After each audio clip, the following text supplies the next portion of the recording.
Hello friends, আসসালামু আলাইকুম। আপনারা সবাই কেমন আছেন? আলহামদুলিল্লাহ আমিও ভালো আছি। দেখেন আছে কামরাঙ্গা দিয়ে ছোট মাছ দিয়ে চচ্চড়ি করবো। এই জন্য পেঁয়াজ, মরিচ, লবণ, হলুদ দিয়ে দিলাম, তারপর জিরা গুঁড়া,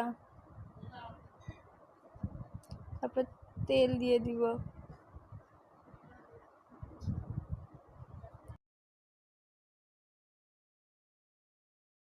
তারপরে কামরাঙ্গাগুলো দিয়ে দিব।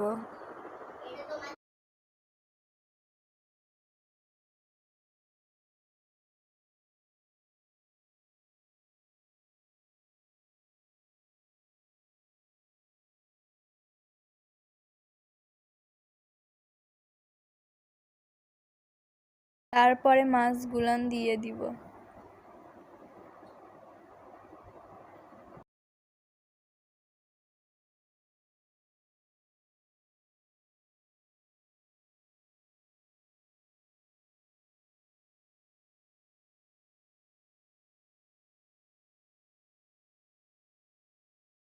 আজকের ভিডিও এই পর্যন্ত। আল্লাহ